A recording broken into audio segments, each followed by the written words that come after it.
Fondo Sonora con Luis Alberto Medina.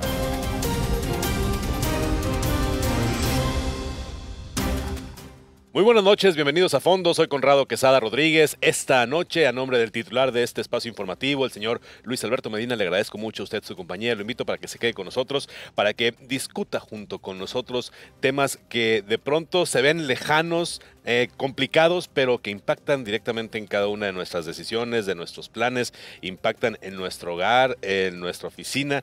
Hoy es día de Mesa de Análisis Económico, es jueves de Mesa de Análisis Económico y quiero agradecerle mucho esta noche la presencia a dos personas que constantemente están en esta mesa específicamente y hoy me da mucho gusto poder compartir con ellos. Muchas gracias a Joel Espejel, economista. Joel, bienvenido. Gracias. Muy amable. Qué gusto verte. Estar por acá. Igualmente. Y el señor Germán Palafox, también economista. Señor, mucho gusto en verlo y igualmente estar con usted en esta mesa. Gracias, buenas noches. Y bueno, arrancamos rápido con el tema porque sin duda estoy seguro que hay muchas visiones. La economía tiene esa cualidad en el ambiente económico. De pronto un tema económico puede ser visto desde una perspectiva política de una manera, desde otra perspectiva política de otra, pero hay una realidad. El número es un número, la estadística es una estadística, el resultado es un resultado evidente. Y sobre eso quisiera platicar. Tenemos esta semana información que nos habla de que la economía de México está. Esa sería la primera pregunta. A su visión personal, ¿la economía de México está o no está estancada? Joel, ¿empiezas? Pues los datos que ha publicado INEGI, que es el organismo oficial para estar monitoreando el crecimiento económico de México, dio un dato el primer trimestre de 2019 de menos 0,2%. Es decir, no se tuvo un crecimiento con respecto al trimestre anterior, que sería de octubre a diciembre de 2018. Y para el caso del segundo trimestre, que estamos hablando de abril a junio de 2019 con respecto al anterior trimestre de enero a marzo, pues se registra oportunamente el 0,1%, después se hace el ajuste y queda en el 0%, ¿no? Hay quienes ponen el 0,017 o el 0,02%. Es decir, está en un proceso de estancamiento la economía mexicana debido a una desaceleración en el sector servicios. No ha dado de sí el sector servicios, que es uno de los motores principales para impulsar el crecimiento económico, y además el que más peso ha tenido para no crecer es la contracción del sector industrial, el cual la construcción, la minería, específicamente en lo que es la producción de hidrocarburos, el petróleo, no ha dado de sí, y esto ha provocado que el Producto Interno Bruto en términos globales pues no esté creciendo la economía mexicana, y esto es un impacto que se ve reflejado en el empleo. Al dato el último dato que da el Instituto Mexicano del Seguro Social, los puestos registrados para julio son de 300,000 empleos y se requieren para poder darle un respiro a la gente en términos de la oferta laboral que hay disponible en cuanto a la demanda de 100,000 empleos mensuales. Por lo tanto, para julio se debieron haber tenido 700,000, hay 300,000, hay un déficit de 400,000 empleos.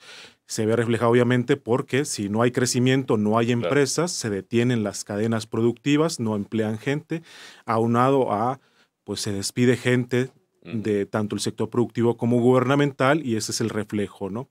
Hay otros datos más alegres que los comentamos en un momento, pero estamos en un estancamiento económico y por lo tanto se ajustan los pronósticos para lo que es todo el año. Se tiene el primer semestre, pero ya el segundo semestre se tienen pronósticos a la baja de lo que va a ser el Producto Interno Bruto de la economía mexicana. Perfecto. Germán Palafox, tu opinión, ¿la economía mexicana está estancada? La economía mexicana tiene 5 trimestres consecutivos cayendo. Es un proceso... un grave problema, entonces. Es un grave problema que no es de hoy.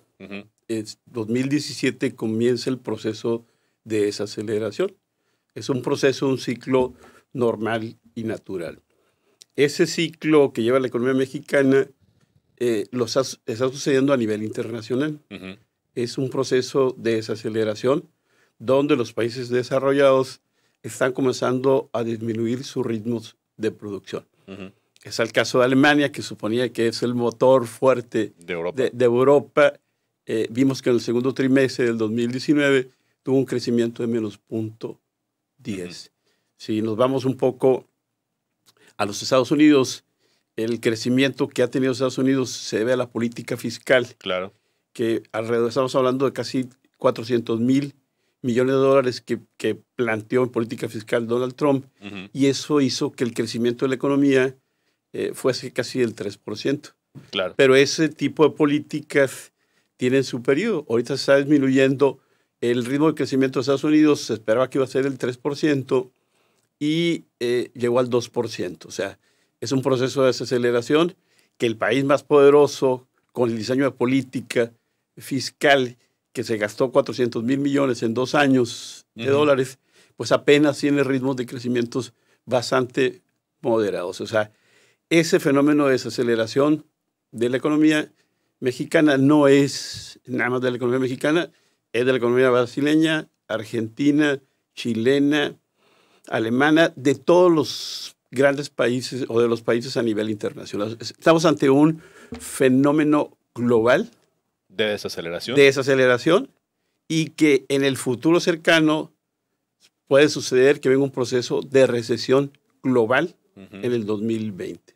O sea, todo ese proceso de globalización está generando esos fenómenos de los cuales México no está, obviamente, fuera de ese contexto. O sea, es un proceso normal que estamos viendo y que a nosotros en lo personal no me asusta, pues. No, claro, al final de cuentas, la economía tiene sus etapas de crecimiento, de contracción, de crecimiento, de desaceleración, una contracción, y son movimientos normales. Sin embargo, hay un dato que me comparte, Germán, y ese sí me preocupó. Si desde el 2017 nosotros estamos en esta etapa de desaceleración, mientras que las economías más fuertes mantienen al menos hasta hoy un proceso residual, por decirlo de alguna manera, resultado de políticas económicas que tienen su vigencia, ¿qué nos espera para México cuando todo eso termine por pasar en el resto del mundo? 2017, porque hay dos motores en la economía. Está el motor interno, Okay. que es el consumo de las familias, es la inversión y es el gasto público, y están las exportaciones o el sector externo. 2017 comienza a agotarse Ahí el motor. inicia el proceso Ahí inicia Okay. el proceso de aceleración, pero además en la parte interna, los consumos familiares en términos de consumo fuerte, pues acuérdate que hay 53 millones, un poquito más de pobres en México, Sí. y su capacidad de compra no es lo suficientemente fuerte. Claro. Entonces tendríamos un mercado interno relativamente medio funcionando a un cuarto, y el motor que los últimos 30 años está funcionando a toda la potencia, comienza el proceso de desaceleración a nivel internacional, y lo que estamos viendo, esos dos hacen que la velocidad del crecimiento de la economía, en este caso del avión, comience a bajar de ritmo. Me tocó ver un artículo de la revista, no sé si fue la revista Expansión o si fue la revista o si fue el Financiero, que hablaba sobre la realidad de las familias mexicanas. Ganan menos, pero están gastando más en otros productos. Productos como los energéticos, productos como algunos, específicamente algunos alimentos, que están provocando que las familias tengan que destinar más dinero a productos muy esenciales, pero a causa de este fenómeno que usted me comenta, y ellos lo mencionan más o menos el mismo año, dicen, bueno, su ingreso no se ha equiparado. ¿Qué está pasando? ¿Eso es real? ¿Se puede medir? ¿Eso funciona? Joel, te pregunto a ti primero. Sí, hay datos que INEGI se encarga de estar resolviendo a través de la encuesta nacional de ingreso y gasto de los hogares, lo cual tuvo un ligero incremento, lo que es el ingreso que reciben en promedio las familias mexicanas, dependiendo de los deciles que se tengan. Los deciles más pobres o más bajos son del 1 al 4, se tienen los clase medieros del 5 al 6 y posteriormente del 7 al 10 son ya la clase media alta, ¿no?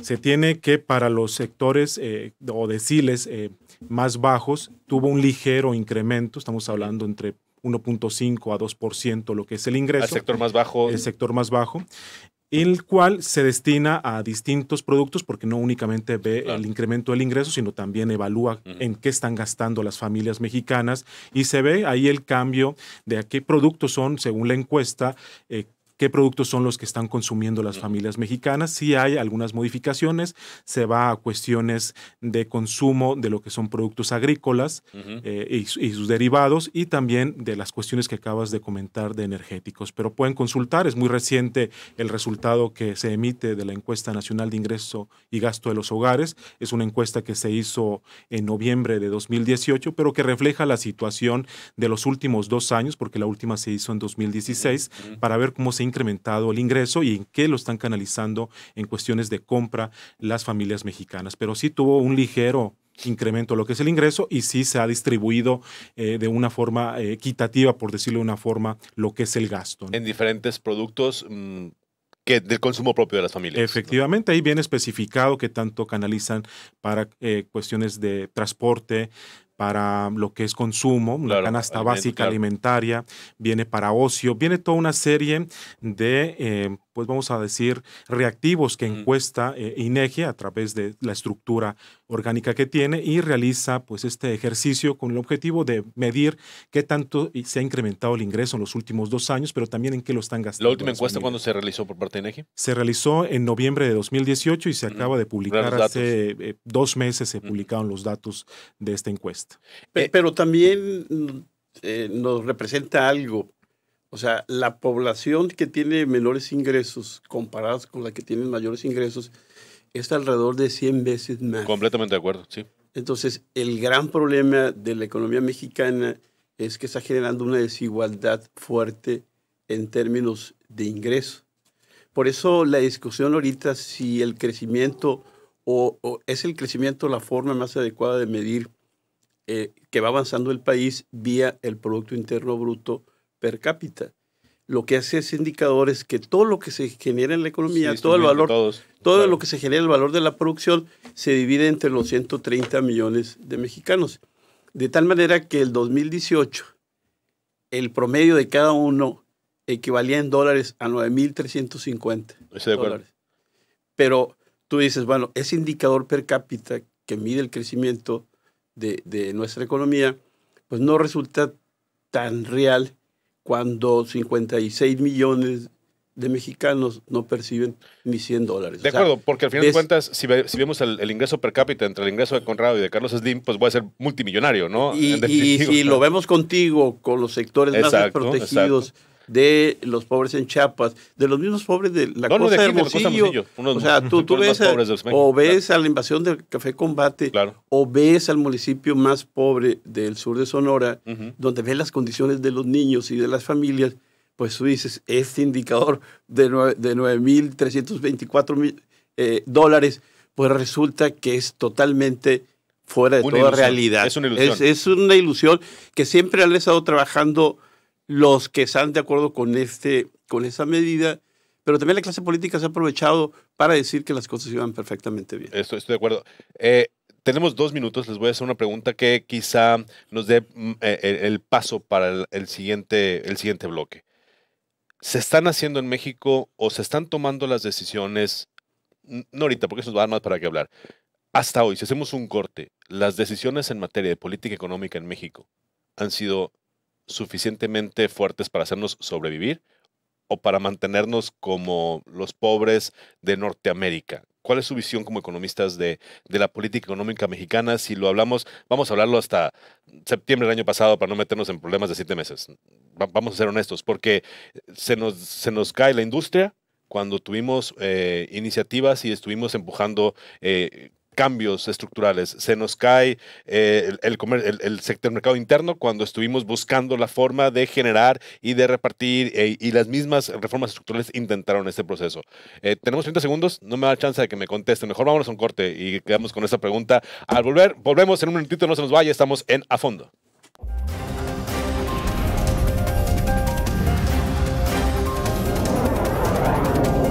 A Fondo Sonora con Luis Alberto Medina.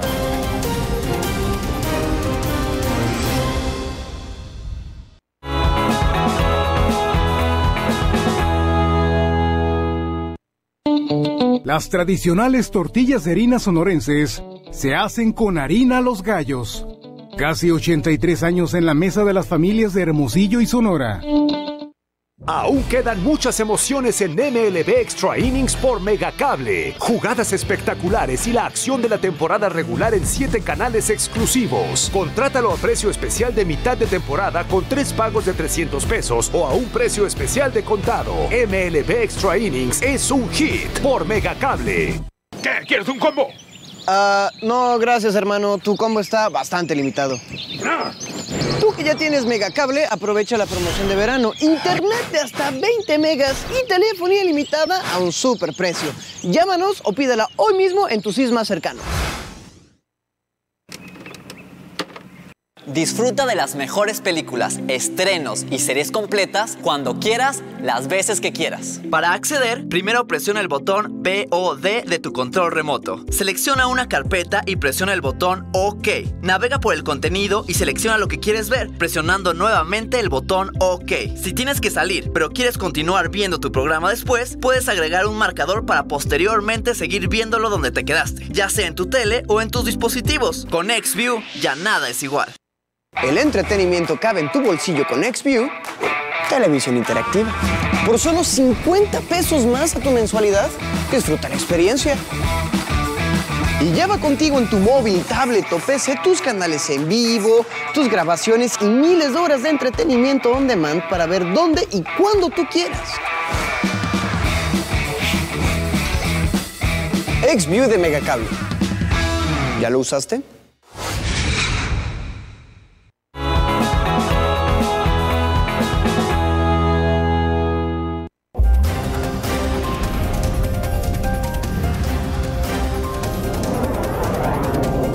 A Fondo Sonora con Luis Alberto Medina.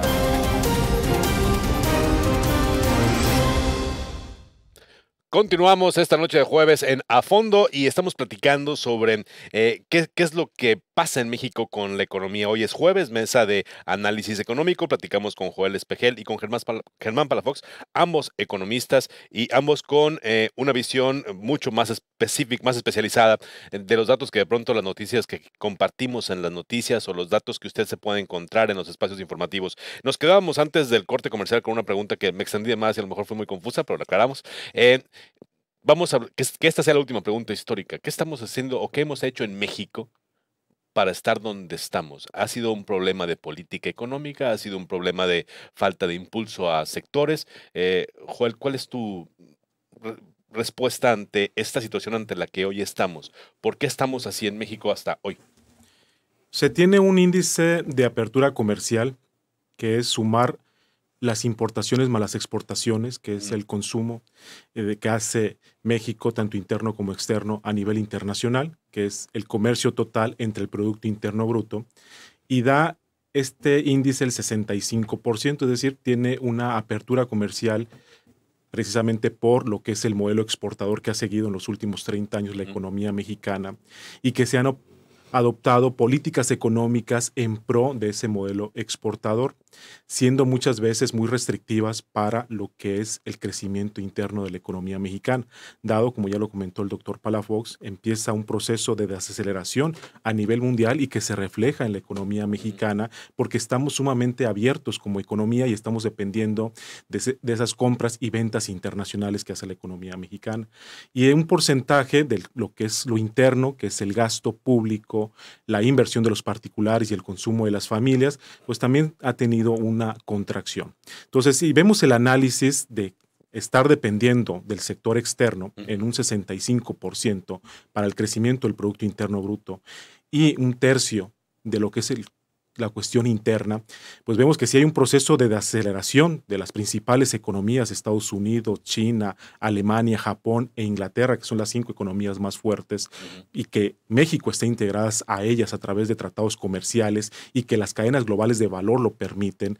Esto lleva a que si se están frenando sus procesos productivos, le va a impactar a las empresas que están aquí, sobre todo empresas transnacionales, otras nacionales que ven frenados sus procesos productivos y por eso está dando esa contracción. La política económica que se ha seguido en términos fiscales ha sido de buscar las finanzas públicas sanas, sanear Petróleos Mexicanos y Comisión Federal de Electricidad, que implica muchas veces esas finanzas tener una austeridad en términos del gasto. Hay recortes, los recortes presupuestales no son nuevos, vienen ya desde años atrás, que eso ha frenado lo que es el gasto público del gobierno, que no impacta en la obra pública. Pero también se tiene la cuestión de la política monetaria que se encarga el Banco de México por ley, que también desde 2015 se tenía el 3% de tasa de interés y hoy por hoy está en el 8%, es decir, 5% más, que es una política monetaria restrictiva. El tener una alta tasa de interés también frena los procesos productivos, porque si un empresario quiere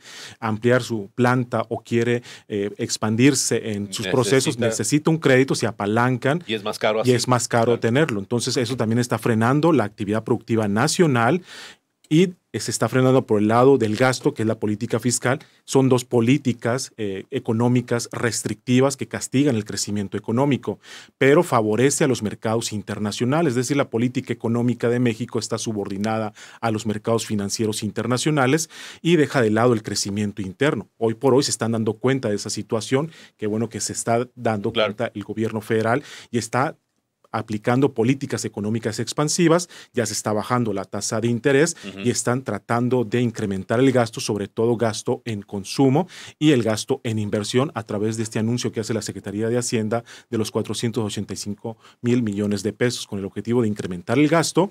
Y se va a bajar obviamente lo que es la meta que se tiene de ese superávit primario para poder pagar la deuda tan grande, que es casi de 600,000 millones de dólares según el último informe que da la Secretaría de Hacienda, pero eso es para estimular la segunda mitad del año y tener un crecimiento que no se vio en la primera mitad del año. Entonces, las políticas últimamente, económicamente hablando, han sido restrictivas, favoreciendo los capitales internacionales, pero no favoreciendo el desarrollo del mercado interno, lo que es el consumo de las familias, la inversión de los particulares mexicanas y posteriormente el gasto público, el papel de la política fiscal del gobierno federal.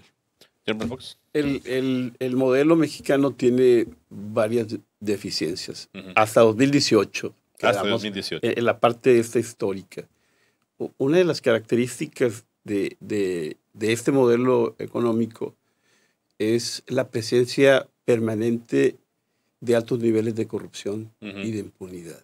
O sea, eso sí nos ha costado. Entonces. Nos ha costado, pero muchísimos millones de dólares. O sea, por más que tú quieras transitar de un proceso de una economía cerrada a una economía abierta, como lo hicimos, no estoy cuestionando eso. Estoy cuestionando que al interior de todo ese proceso se dieron prácticas de corrupción y de impunidad bastante fuertes.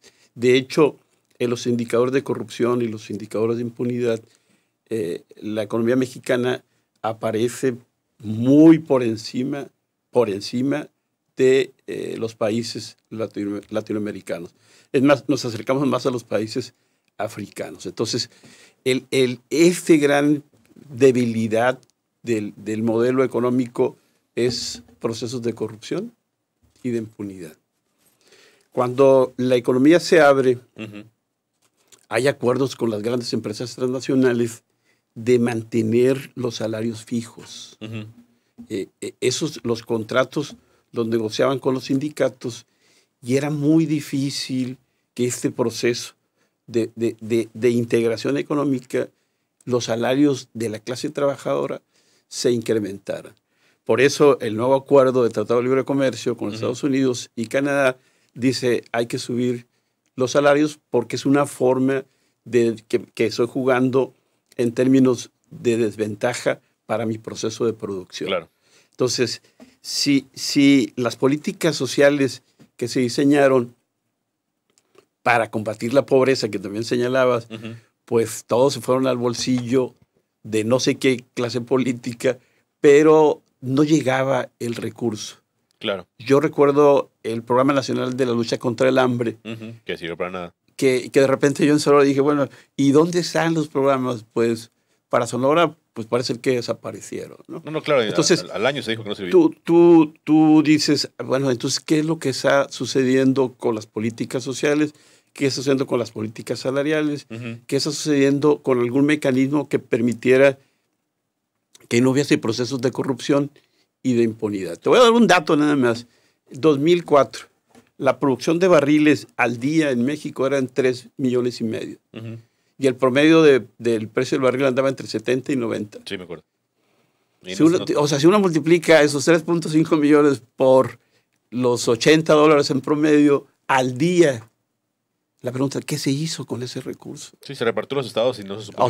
¿no? Se repartió a los estados y los estados, como no había el excedente petrolero, obviamente, pero como no había ninguna normatividad, y no estaba... Se dieron hija con esa lana. O sea, se dieron sí, claro, muchísimo dinero. O sea, y nada más estoy poniendo un solo ejemplo que tiene que ver con los procesos de producción petrolera, ¿verdad?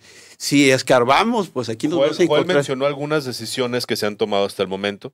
Joel, en esta pregunta aprovechó y comentó algunas decisiones que hasta hoy Hacienda Federal ha tomado para tratar de regular. ¿Coincide usted con esta visión? Es decir, ¿se está empezando a tomar el camino correcto? Es que del 18 para atrás era un modelo de crecimiento. Un modelo denominado neoliberal. No me va a decir que ya se acabó, señor. Fíjate, no se ha acabado, pero el modelo neoliberal le da preferencias al mercado. Y Carlos Slim en la rueda de prensa del presidente, pues es más neoliberal eso. Lo que te quiero decir es, verás, le da preferencias al mercado. Ajá. Sí, estoy de acuerdo. Ese modelo de desarrollo le da más preferencia a la sociedad. Entonces, el actual. El actual. Entonces, obviamente no va a ser tan tonto el presidente para deshacerse de algunos beneficios del modelo neoliberal, pero se va a centrar en la sociedad, cosa que no se tenía en los últimos años. O sea, a los presidentes, los proyectos de nación no estaban considerados la sociedad.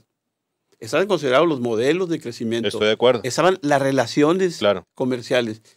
Pero a nivel global, ahorita la discusión donde el proceso de globalización se está estancando, porque no dio lo que debería haber dado, entonces todos los países están diciendo, nos vamos a concentrar. Todos los analistas, y usted lo menciona, todos los analistas coinciden, a México no le funcionó. Hubo países que crecieron enormemente en estos años de neoliberalismo.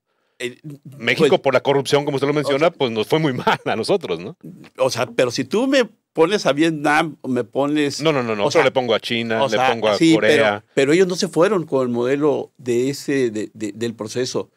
Fue el Estado quien estuvo regulando. Ellos no entraron al mercado. Ok, bueno, sí, entraríamos en una discusión mucho más complicada, pero al final de cuentas todos ellos jugaron el juego de la economía de mercado abierto, todos ellos jugaron el juego de la inversión privada. Recién. En 30 años. En 30 años. No, sobre todo China. China tiene apenas... Sí, China es un ejemplo pésimo. 20 años, vamos a decir. No, China contrae su mercado y controla su mercado interno y regula por completo, pero el mundo externo para ellos es abierto y capital. Yo creo que China no entra en el ejemplo, pero podemos agarrar ejemplos de países muy similares a México que han logrado capitalizar y crecer en un entorno así neoliberal. O sea, puedes crecer, pero no se beneficia a la sociedad. Como es el caso de China. O sea, claro, o sea, por eso es muy importante marcar la diferencia entre crecimiento y desarrollo social. Yo no quiero discutir eso. Son dos conceptos claves que van a abrir el nuevo paradigma. Tú me dijiste hacia dónde vamos. Entonces, pero coinciden que se están tomando las medidas correctas. Sí, perfecto. Claro que sí. Entonces, en este país, para los mexicanos que ahorita estamos viviendo esta etapa en la que nos llegan las noticias de los números, nos llegan las noticias de las opiniones, nos llegan las noticias... A ver, podemos esperar que no vamos en el camino a perder una generación, porque México se perfila a perder una generación. Pues ya perdimos 30 generaciones. Bueno, otra más. En el modelo neoliberal perdimos todas las generaciones. Sí, yo estoy de acuerdo. La desigualdad se incrementó horriblemente. Ahorita un mexicano para salir de pobreza necesita invertir 3 generaciones para que esa familia deje de ser pobre. Esos son estudios de la CEPAL y son estudios que son públicos que cualquiera los puede consultar. Yo estoy de acuerdo con eso. El modelo no funcionaba, pero estamos caminando para salvar al menos a una generación que ahorita quizá está entrando a la primaria, que quizá está entrando a la secundaria. ¿Cómo lo ves, Joel, en este tema? Hoy por hoy se habla del post-neoliberalismo. ¿Cómo alcanzar lo que es lo que está buscando el gobierno federal a través de las estrategias y políticas económicas correspondientes, pero también sociales? El posneoliberalismo tiene una postura... Te voy a interrumpir. Sí, nos quedan 8 segundos. Nos quedan 8 segundos, pero regresamos al último bloque para poder advertir, para poder dar un norte a quienes nos acompañan, qué decisiones, qué tenemos que vigilar y qué tenemos que ver. Vamos al corte y volvemos en A Fondo. No se nos vaya.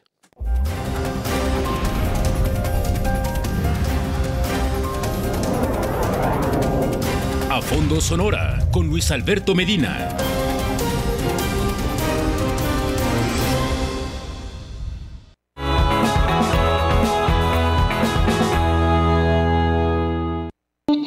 Las tradicionales tortillas de harina sonorenses se hacen con harina Los Gallos. Casi 83 años en la mesa de las familias de Hermosillo y Sonora. Aún quedan muchas emociones en MLB Extra Innings por Megacable. Jugadas espectaculares y la acción de la temporada regular en 7 canales exclusivos. Contrátalo a precio especial de mitad de temporada con 3 pagos de $300 o a un precio especial de contado. MLB Extra Innings es un hit por Megacable. Si este año tu propósito es ahorrar, la promoción 13x12 de Megacable debes aprovechar. Te garantiza un año completo de diversión y un mes adicional sin costo, más el doble de velocidad de internet y Fox Premium con los mejores canales. Cumple tu propósito. Paga un año por adelantado de todos tus servicios y aprovecha.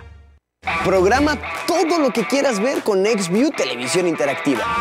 Por solo 50 pesos más a tu mensualidad, disfruta la experiencia. Selecciona los próximos programas, eventos deportivos y películas que quieras y grábalos. Después podrás verlos donde y cuando tú quieras. XView de Megacable. ¿Ya lo usaste? La Liga de Prospectos de México ha llegado con el objetivo de preparar, desarrollar y proyectar a las nuevas generaciones del béisbol para ser considerados prospectos de las ligas mayores. Megacable trae para ti el programa especial con el acontecer del día a día del desarrollo de las futuras estrellas del béisbol mexicano. No te puedes perder el programa especial Liga de Prospectos de México todos los martes y miércoles en punto de las 20 horas del centro a través de la pantalla de Mega Sports.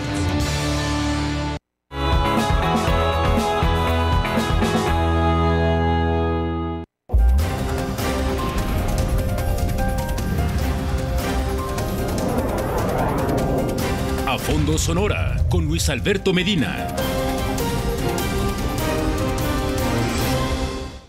Bueno, regresamos, vámonos rápidamente con la pregunta que nos quedamos, porque ese es el último bloque y esta mesa en específico, de verdad, vale la pena que usted la vea una y otra vez y que trate de tener los mejores datos para tomar las mejores decisiones en los próximos meses.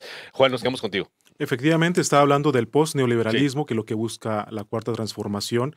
El neoliberalismo está presente, nada más que en una dimensión distinta de análisis, que hay que comentarlo, y así lo especifican los intelectuales de la Cuarta Transformación en materia económica.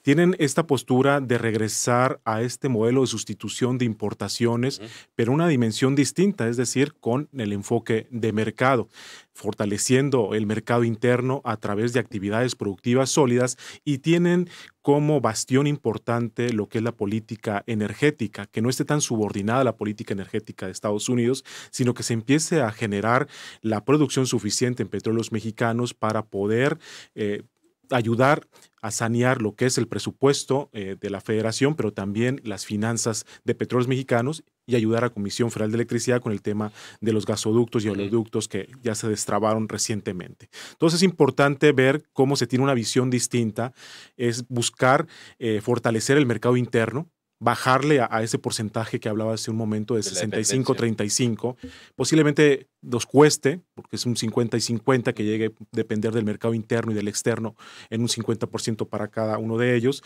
pero esto lleva un esfuerzo titánico por parte de quienes están realizando la política económica, porque no únicamente es ver el espejo de la economía mexicana, sino ver el reflejo hacia otros países. ¿Qué está haciendo Donald Trump? ¿Qué está haciendo Xi Jinping en China?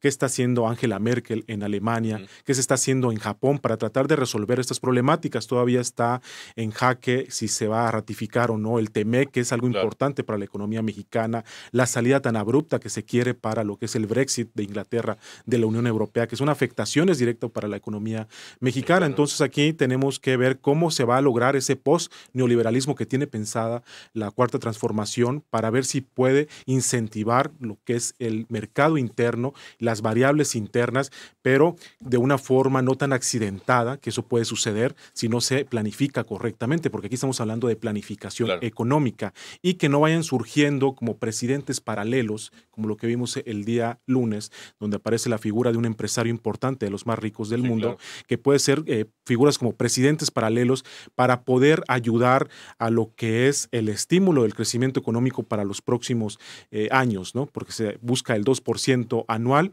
y si no se adecua lo que es la estrategia entre los distintos agentes económicos, gobierno, empresa y las familias, pues no, este país no va a crecer. Es importante decirlo, pero hay que estudiar lo que se tiene en mente en términos teóricos del postneoliberalismo, cómo se va a instrumentar y cómo va a ayudar el Plan Nacional de Desarrollo, que ahí es donde está la visión alternativa de nación, y cuáles son las estrategias que se van a seguir y cómo los mexicanos tenemos que buscar también cómo alinearnos con esa nueva estrategia, comprenderla, pero es una cuestión de comunicación también por parte del gobierno federal para que sabemos que cuando hay cambios de esta naturaleza también se generan contracciones, pero que esas contracciones son las menores posibles, que no sean tan accidentadas para que México retome de nueva cuenta el crecimiento económico.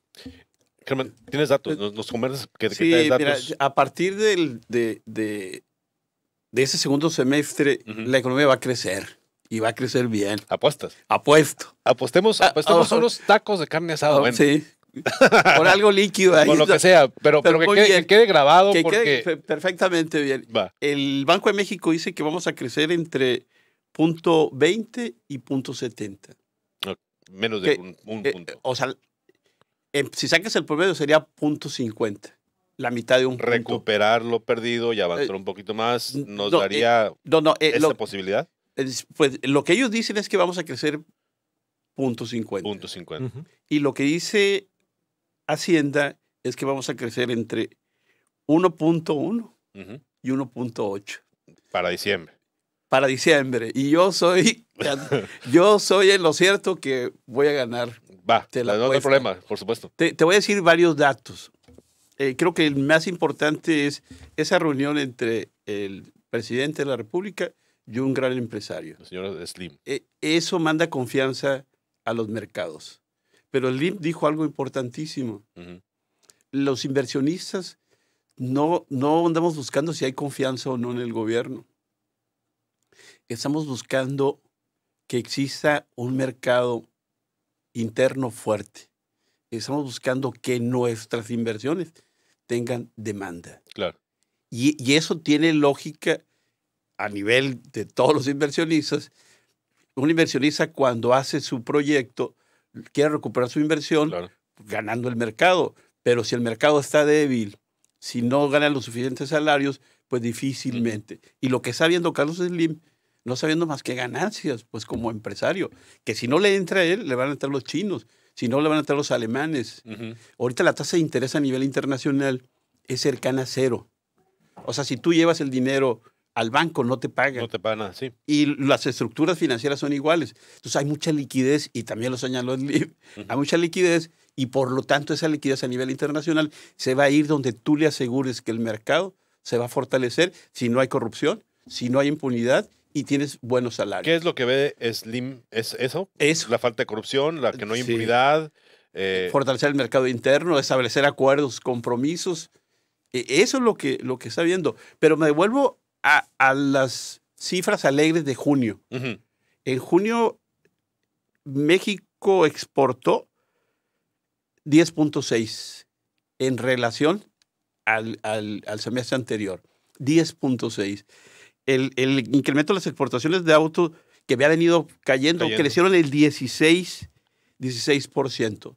Si tú sacas las exportaciones de los primeros 7 meses de ese año, pues representan el 7%.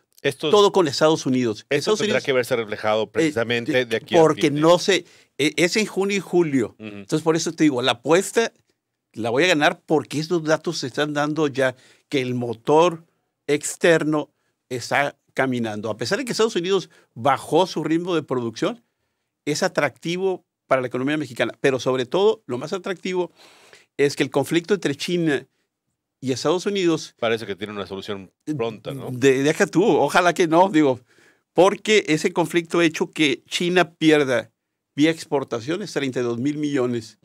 Y en junio y julio la economía mexicana está ganando 11,000 millones de dólares vía el conflicto de los Estados Unidos con China. Entonces, tenemos que aprovechar justamente esa coyuntura para poder fortalecer nuestro mercado externo, que se dinamice muchísimo más de lo que ha venido en los últimos 5 trimestres cayendo.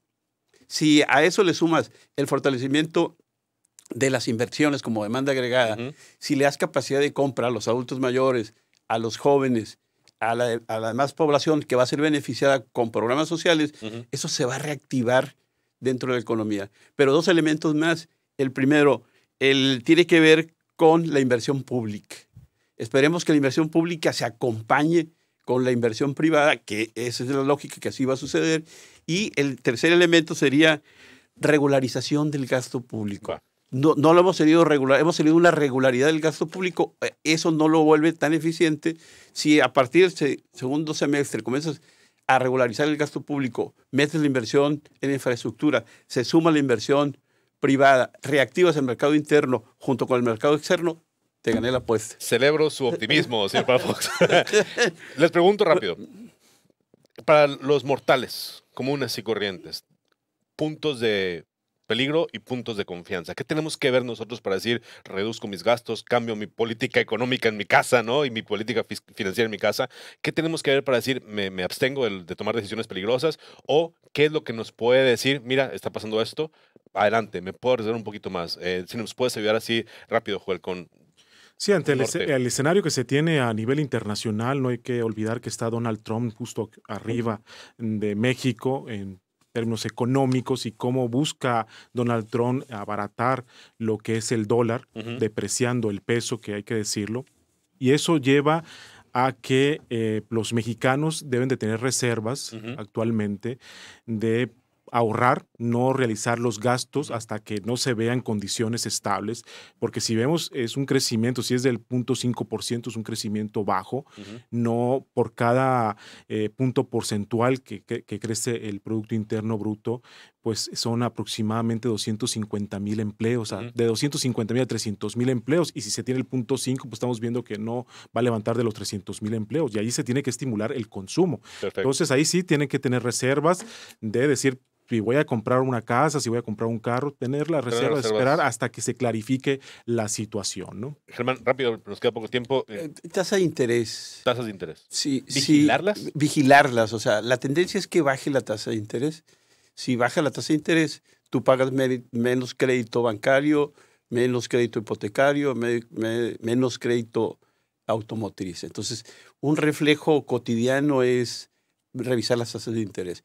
El otro indicador tiene que ver con el tipo de cambio, aunque es muy volátil ahorita por las posiciones de Donald Trump, pero a medida que se vaya estabilizando, si vemos que el tipo de cambio va favoreciendo a la moneda, pues es mayor confianza. Entonces serían los dos indicadores que la sociedad va a ir viendo que van a ir mejorando. Baja tasa de interés y fortalecerse en la moneda nacional. Muchas gracias, Germán.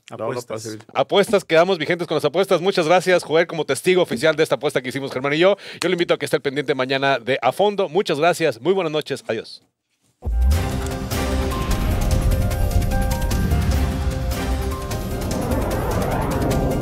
A Fondo Sonora con Luis Alberto Medina.